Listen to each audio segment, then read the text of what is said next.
A second coming, a covenant written on our hearts.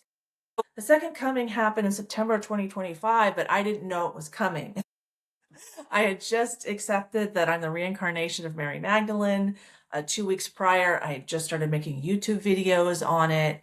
And then it happened, and I had a huge enlightenment experience, and I found out why after. And so when I was doing research on the second coming, it's a covenant written on our hearts. And that's an enlightenment experience. I started experiencing enlightenment, and that's why I have Dr. David R. Hawkins here, where I learned about enlightenment. And he quotes, Buddha, Krishna, and Jesus Christ. So, anyway, so then I said, covenant written on our hearts. I'm like, that's a soul to soul transmission. And it said that it bypasses scripture. Well, a soul to soul transmission bypasses scripture. That's, why they wanted people to rely on scripture. But anyway, we can get into that in another video. So, but here is where I really talk about the second coming is about the restoration of divine feminine, Mary Magdalene soul, as equal to divine masculine, Jesus Christ soul. And this is what women are talking about. Women are intuitive. We know, and that was my first enlightenment experience, was all around ascribing everything going to a masculine God. Creation is feminine. Okay, so with creation being feminine, but we're giving that to a man, that there is the imbalance. There's the lack of alignment. Okay, but then in my enlightenment experience and dealing with the wisdom, if we make divine feminine, and I wasn't aware of Mary Magdalene at that point yet, equal to divine masculine, then we mirror that in the home.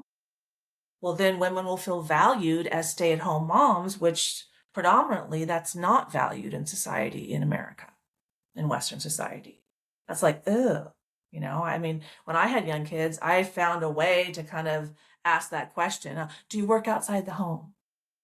It's like wanting to have a conversation and, not offend, right? That was my solution to that conundrum.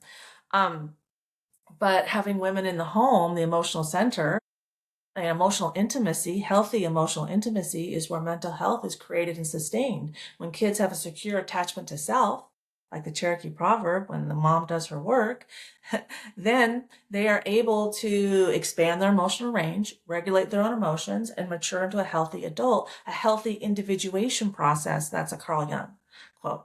That's what it is. But without a mother in the home, that doesn't happen, or an unhealthy mother in the home, that doesn't happen, or unhealthy father, same way. But I saw that this is what needs to happen. And then, my other enlightenment experiences started being around, the balance between the masculine and the feminine and all that, which I can get into in another video. But here I go on to say this worldview, beginning in the 2nd century, Jesus became more godly where she became more sinful, culminating in her becoming a prostitute in the 6th century. This worldview created an imbalance between men and women, culminating in the destruction of the nuclear family that we're experiencing today. Destruction of the nuclear family. And there's, research after research after research shows that a healthy nuclear family is a bedrock of a stable society. Historically, what causes the fall of empires? Sexual promiscuity. Oh, we had a lot of that, So, and I'm here to right that wrong. The balance between men and women creates heaven on earth. And that is the coherence between the hemispheres. When we have coherence between our hemispheres and our neurological system, then that creates a healthy human being. Okay, so let me stop sharing this, and we're going to learn about the Lakota.